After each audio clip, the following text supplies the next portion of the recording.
Si t'as grave de mal à t'organiser dans tes repas, que tu sais jamais quoi préparer, et donc souvent tu te retrouves à soit commander en ligne, soit faire des pâtes au dernier moment qui te donnent pas spécialement envie et qui contiennent pas tous les nutriments dont ton corps a besoin, regarde cette vidéo et j'espère qu'elle pourra t'aider.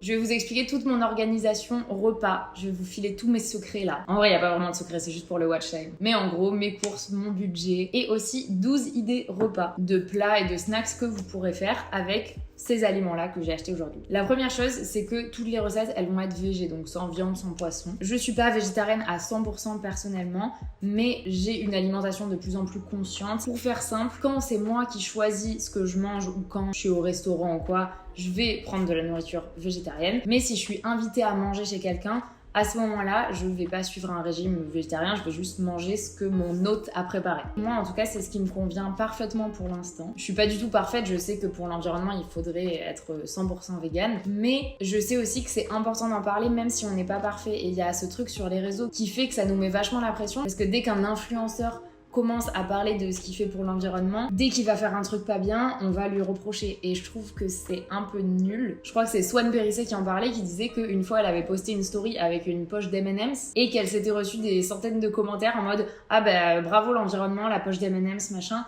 alors qu'une poche d'M&M's en plastique, comparé à un trajet d'avion, c'est même pas la même échelle en fait, c'est pas comparable. Mais c'est juste pour dire que même si j'ai pas une alimentation parfaite pour l'environnement, je fais déjà des efforts, on est tous en transition, on évolue tous en même temps. Je vous donne mes petits conseils si vous avez envie d'avoir une alimentation plus végétale et donnez-moi les vôtres si vous êtes vegan depuis grave longtemps et que vous avez plein de tips, que vous avez plein de recettes, que vous faites hyper facilement, trop cool, et partagez-les moi en commentaire.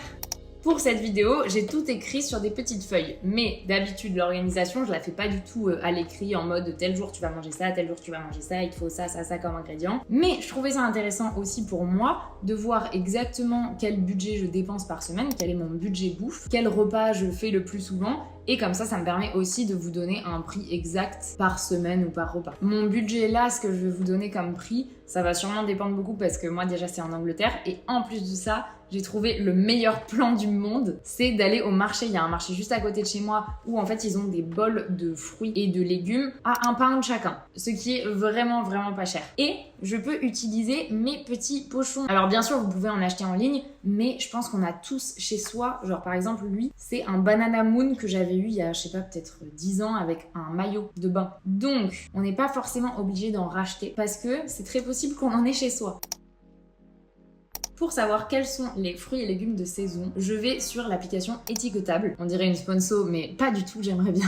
Ils te disent les fruits et légumes de saison, donc ça c'est trop cool. Et en plus, ils te disent plein d'autres choses, j'en avais parlé dans une autre vidéo que je vous mettrai là. On sait en général que pour l'automne, c'est les trucs oranges, les courges, les patates douces, les carottes, la citrouille, etc. Mais sur cette appli, vous allez vraiment avoir le détail de tous les fruits et légumes de saison et je trouve ça trop génial. Donc, je le regarde pas chaque semaine, mais une fois de temps en temps, je m'informe un peu s'il y a des fruits et légumes auxquels j'ai pas pensé et dont il faut profiter en ce moment. Il y a 3 catégories de macronutriments. Les glucides, les protéines et les lipides. Et dans l'idée, le but c'est d'avoir un peu de ces 3 catégories dans notre alimentation. Dans les glucides que moi je consomme par exemple, il va y avoir le riz complet, les pâtes complètes, le pain complet, les flocons d'avoine, la pâte feuilletée, la patate douce aussi. Dans les protéines que moi je consomme encore une fois, parce que sinon bien sûr il y aurait la viande et le poisson, mais moi ce sera surtout les œufs, les légumineuses, donc tout ce qui est haricots rouges, pois chiches, lentilles, les oléagineux, donc tout ce qui est noix, noix de cajou, noisettes, amandes, graines de courge aussi, elles sont trop bonnes celles-là. Et pas si chères que ça, comparé aux noix de cajou par exemple, qui ont un prix exorbitant. On va avoir aussi les graines de chia, la spiruline, dont je vais parler après, des types de farine, genre petit épeautre, sarrasin, l'avoine aussi, parce qu'il y a des aliments qui rentrent dans 2 catégories. Donc l'avoine, c'est un glucide et en même temps, c'est une protéine. Et la dernière catégorie, c'est les lipides. Donc là, ça va être toutes les huiles, l'huile de noix par exemple, qui est hyper bonne, l'huile d'olive aussi, l'avocat. Là aussi, on va avoir les oléagineux, donc les amandes, les noix, surtout les purées d'amandes et de noix, même le beurre de cacahuète et tout. Là aussi, on va avoir les œufs et aussi le fromage. Dans chaque catégorie, j'en ai oublié plein, hein. Ça c'est ceux que moi je consomme le plus. Voilà, maintenant qu'on connaît les 3 grandes catégories de nutriments, on peut un peu les oublier. Enfin, c'est pas les oublier, mais c'est faire en sorte qu'on se dise pas tout le temps « Ok, je vais mettre ça dans mon assiette parce que c'est du glucide, il me faut aussi ça, des protéines, machin. » Moi, j'essaye de pas fonctionner comme ça, je compte pas du tout mes calories, je fais pas forcément attention à qu'est-ce qui est des glucides, qu'est-ce qui est des protéines, qu'est-ce qui est des lipides, les bonnes quantités, les bons pourcentages de tout. Juste, j'ai conscience des 3 grandes catégories et j'essaye plus ou moins d'avoir un peu des 3. En fait, le but, c'est que à la fin de ta semaine, que t'aies à peu près tout qui se compense, quoi. Enfin, moi, en tout cas, j'essaie vraiment de pas me tracasser là-dessus. Donc, maintenant, qu'est-ce que j'ai acheté ?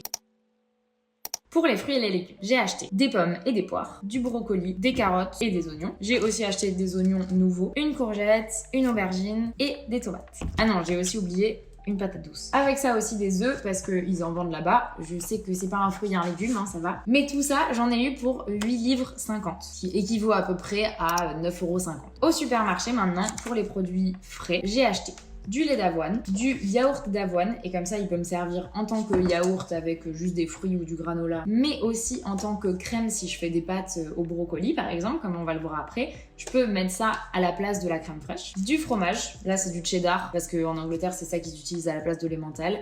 Mais l'emmental est bien meilleur, on est d'accord. Du chèvre, j'ai finalement réussi à en trouver en bûche comme ça. Bon, il est minus, hein, on voit bien que je l'ai payé la peau du cul pour rien. Et une pâte feuilletée. Tout ça, j'en ai eu pour 10 livres, ce qui fait à peu près 11 €, 12 €. Je fais aussi des commandes de nourriture pour tout ce qui est produits secs et pour aussi les conserves. Donc pour mes recettes de cette semaine, j'ai besoin de riz, de pâtes, de farine, de sucre, de cacao si j'ai envie de me faire des chocolats chauds, de lentilles corail, de tomates en canette. Comme ça, celles-là, elles sont déjà pelées, donc il n'y a pas la peau parce que c'est un truc que j'aime pas quand la peau elle est cuite. Et des pois chiches. Ça, c'est un peu dur de le chiffrer parce que je fais une grosse commande qui me dure des mois, mais je dirais que par semaine, ça équivaut à peu près à 5 et quelques livres. Donc on va dire 6 €. Après, on a les épices. Ça aussi, c'est encore plus dur à chiffrer parce que c'est vraiment un truc que j'utilise dans chaque repas. Et en plus, ça coûte un peu cher, mais pareil, ça dure des mois. Je dirais que mes épices préférées, c'est le cumin, le bouquet garni quand je suis en France. Ici, j'en ai pas. L'ail en poudre, le curcuma que j'utilise de plus en plus depuis que j'ai fait ma vidéo sur les Blue Zones, et le paprika. Ça, je dirais que par semaine, ça équivaut à 2-3 livres. C'est complètement de l'approximation là. Et la dernière catégorie qui est le congelé, c'est ce que j'ai déjà dans mon congèle. En gros, il me reste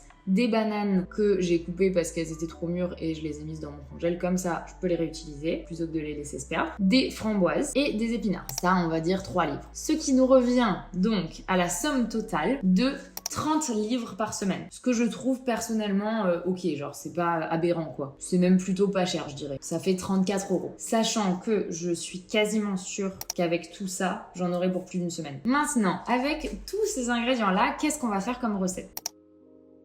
Alors, je sais, dans une semaine, il y a 7 jours et donc 14 gros repas, on va dire. Mais perso, je sais pas vous, mais ça m'arrive très très souvent de remanger 2 ou 3 fois la même chose sur plusieurs jours parce que je fais souvent des quantités assez grosses. Donc, soit si j'en ai marre, je le mets dans un Tupperware et au congèle, soit je le mange pendant 3 jours. Donc, j'espère qu'avec ces 12 inspirations recettes, vous pourrez faire votre semaine tranquillement. Premièrement, les recettes sucrées, donc petit-déj ou goûter. La première, j'étais obligée de la mentionner. Je vous en parle tout le temps sur Instagram et sur YouTube, je vous bassine avec ça. C'est ma recette de pommes chaudes à la cannelle. On peut aussi rajouter des poires, c'est pour ça que j'en ai acheté. Et les framboises que j'ai au congèle, pareil, on peut les rajouter, c'est hyper bon. C'est juste le fait que ce soit chaud, c'est si réconfortant, c'est trop bon. On le fait cuire dans la casserole avec un fond d'eau, vraiment tout petit peu d'eau, et c'est tout. Et c'est hyper bon. La deuxième recette, c'est un smoothie vert. Je vous parlais de la spiruline tout à l'heure. Une de ses grandes propriétés, c'est qu'il y a grave de protéines. Bon, une autre de ses grandes propriétés, c'est que ça pue la merde, vraiment, ça a goût d'algue, c'est dégueulasse. Mais mélangé à la pomme, ce qui est très intéressant,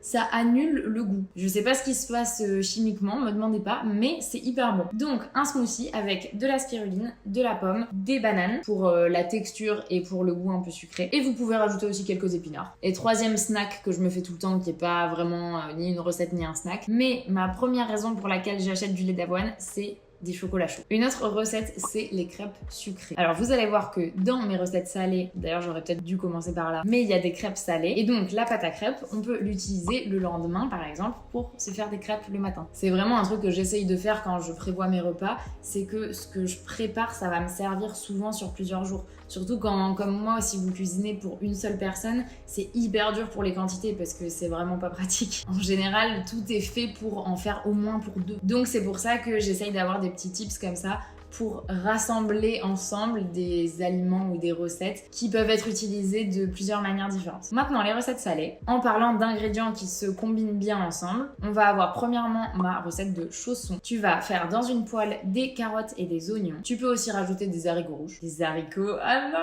des haricots rouges. Je l'ai dit si sérieusement en plus. Avec en plus, bien sûr, toutes les épices de votre choix, donc le curcuma, le cumin dont je parlais tout à l'heure. Et cette sauce-là, on va appeler ça une sauce même si c'est pas liquide, mais cette garniture-là, on va pouvoir la mettre dans des pâtes feuilletées, refermer la pâte feuilletée, ça va nous faire des petits chaussons. Avec du fromage à l'intérieur, c'est encore meilleur. Et cette garniture, on va aussi pouvoir l'utiliser pour une autre recette, le pasta bake. Ça, c'est incroyable. Juste, tu fais cuire des pâtes, tu les mélanges à cette garniture-là, tu les mets dans un plat avec du fromage par-dessus et au four. Et comme ça, quand tu fais ta garniture, bien sûr, t'en as trop, mais ça te permet d'avoir 2 plats différents et donc de pas avoir l'impression de remanger la même chose toute ta semaine. Une autre combinaison qui va bien, du coup, c'est les oignons verts, ceux-là, avec des oignons rouges et des oignons blancs et des petites tomates. Ou là, j'ai acheté des grosses tomates, donc ce que vous avez. Donc exactement pareil, vous faites dans une poêle votre garniture et vous pouvez après les mettre sur une patate douce coupée en deux que vous allez d'abord passer au four. Donc vous la coupez en deux, un peu d'huile au four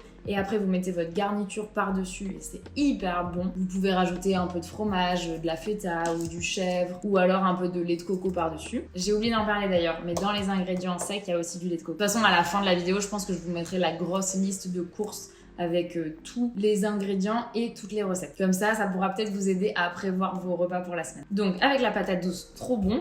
Et vous pouvez aussi utiliser cette garniture-là, d'oignons verts et de petites tomates, pour mettre dans des crêpes salées. Avec du chèvre et des noix, par exemple, c'est incroyable. Et en fait, comme ça, t'apprends à faire un peu des combinaisons et tu vois les ingrédients qui vont bien les uns avec les autres et tout. Et je trouve ça trop cool. Je sais pas si vous avez remarqué que pour moi, l'apparence du plat, l'esthétique du plat est genre hyper important. Ensuite, comme autre recette, on a le curry. Tu fais ton riz et à côté, tu fais une sauce dans laquelle tu vas mettre des oignons, des courgettes. Il faut différer la cuisson parce que les oignons mettent plus de temps à cuire que les courgettes. Et après, une petite boîte de pois chiches. Tu vas rajouter du lait de coco, toutes les épices que tu veux et tu pourras servir ton riz avec ton curry à côté, enfin ta sauce avec tous les légumes et les pois chiches. Ensuite, on a le dalle de lentilles corail. Tu mets dans une poêle des lentilles crues que tu vas faire chauffer, en fait, faire cuire dans de l'eau, du lait de coco et de la purée de tomates. Enfin, purée de tomates ou concassé de tomates comme ça, déjà pelé. Et dedans, tu peux ajouter un peu les légumes que tu veux. J'aurais tendance à dire un légume vert parce qu'il y a déjà du orange et je me dis que le vert, ça irait bien avec. Donc, par exemple, tu peux mettre une petite poignée d'épinards. Si tu as des épinards dans ton congèle, tu mets une poignée dedans et ça te fait du vert, ça te fait un peu de légumes et tout. C'est cool. Une autre recette, c'est les brocolis pasta. C'est juste plus stylé de le dire en anglais, mais c'est vraiment des pâtes aux brocolis. Donc, tu vas faire revenir des brocolis dans une poêle avec de l'huile. Quand ils sont cuits, tu vas rajouter soit ta crème fraîche, soit comme moi,